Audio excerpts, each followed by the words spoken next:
By the time I woke up from surgery, my house had already been transferred out of my name. I just didn't know it yet. I've always been the organized one in the family. The files, the receipts, the labeled folders. My late wife used to joke that if the house ever caught fire, I'd run back inside to rescue the filing cabinet before anything else. Maybe she wasn't wrong. I was an operations manager for 38 years at a municipal utilities office. Procedures were my comfort. Paperwork was my language. If something wasn't documented, it didn't exist. After retirement, that habit stayed with me. Insurance statements, tax notices, property deeds. Everything had a place. My children teased me about it. "Dad," my son Mark would say, "nobody keeps paper copies anymore." But I liked knowing where things were, especially after my wife passed. Order makes grief easier. The surgery itself wasn't serious. Gallbladder removal. Routine. My doctor said, in and out, 1 night stay, maybe 2. Still, hospital forms have a way of multiplying like rabbits. Consent forms, medication forms, emergency contacts. At admissions, they asked who could make decisions if something unexpected happened. I wrote, primary, Mark, son, secondary, Elaine, daughter. Standard, practical, nothing unusual. I remember signing the last page and thinking how strange it felt to hand control of anything over, even temporarily. But anesthesia does that. You surrender. Trust strangers in masks, close your eyes. The morning of surgery, Mark arrived early. Too early, before visiting hours. He was already sitting there when the nurse came to wheel me down. Laptop open, phone buzzing, whispering into the hallway. I assumed work. He'd always been busy. Still, he kept asking odd questions. "Dad, you still keeping the house just in your name?" "Yes." "You never added anyone else to the title?" "No." "Just curious," he said quickly. At the time, it sounded like small talk. Now, it sounds like something else. Hospitals are strange places. Time gets soft. You measure life in beeps and footsteps. The anesthesiologist spoke calmly.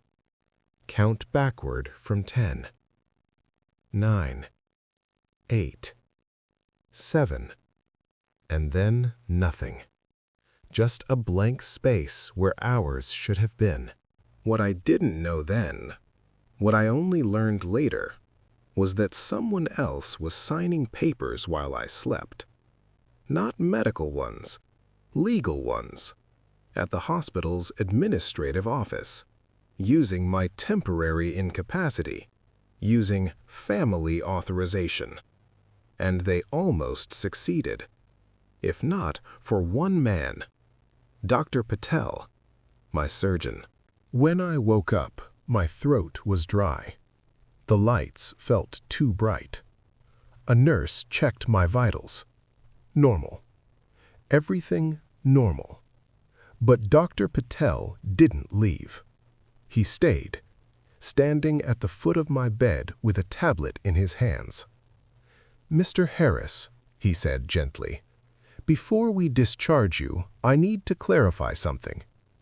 His tone wasn't medical. It was administrative. Careful, measured.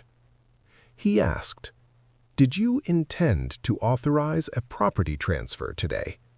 I laughed, thought it was anesthesia confusion. "A property transfer?" "Yes. Your son and daughter presented documents requesting medical incapacity authorization and asset management." I blinked. "I had surgery," I said, "not a coma." He nodded slowly. That's what concerned me. He explained it step by step. Mark and Elaine had gone to the hospital's patient advocacy desk. They claimed I had cognitive decline, said I'd been forgetful. unsafe alone. They requested temporary guardianship paperwork. Hospitals have protocols for that, usually for emergencies, stroke patients, severe dementia, unconscious trauma cases, not routine surgeries. But paperwork moves fast when family sounds confident. They had already drafted forms with a lawyer, pre-filled, neatly tapped. All they needed was a doctor's confirmation.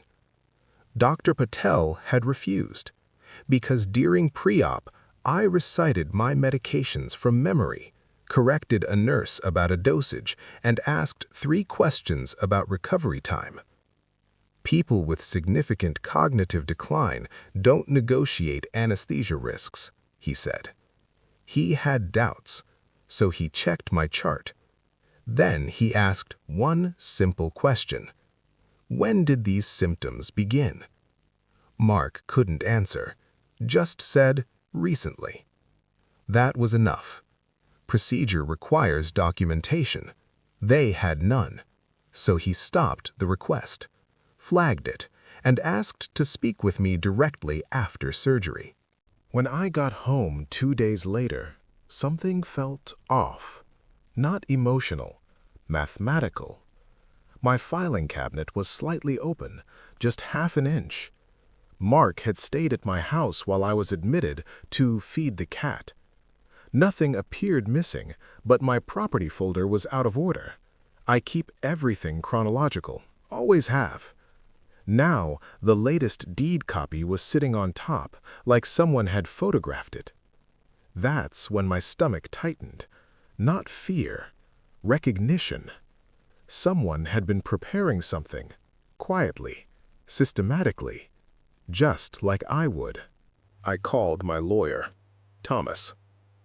Retired judge, old friend.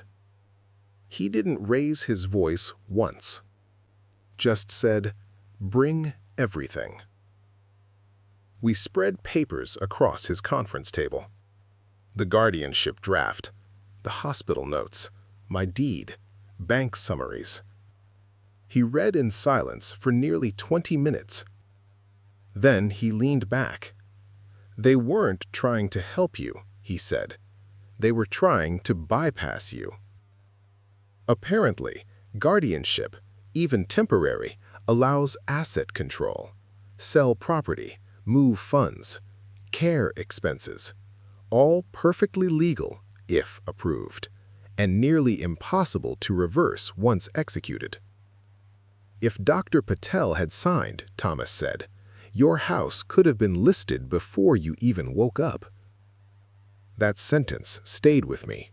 Before you even woke up. We didn't confront them. That's not my style. We filed reports, hospital compliance, adult protective services, a formal complaint regarding attempted misuse of medical incapacity statutes. Everything documented, everything dated.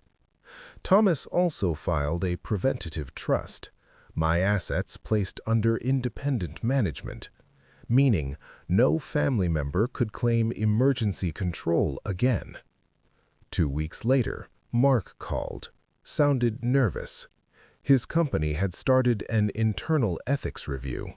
Apparently, forging or misrepresenting medical status on legal documents isn't viewed kindly in financial services. He asked if we could talk. I said, there's nothing to discuss. Everything's already in writing. People assume justice is loud. Arguments, doors slamming, courtrooms. But most of the time, it's just paper. Quiet signatures, careful wording, systems doing what they're designed to do. Dr. Patel didn't save me with heroics. He followed procedure. Asked one question, required evidence. That's all it took. I still keep my files, still label everything, but now there's one extra folder, bright red, marked simply, authority copies. Because trust is good, but documentation is better. And sometimes, the calmest people are the hardest to take advantage of.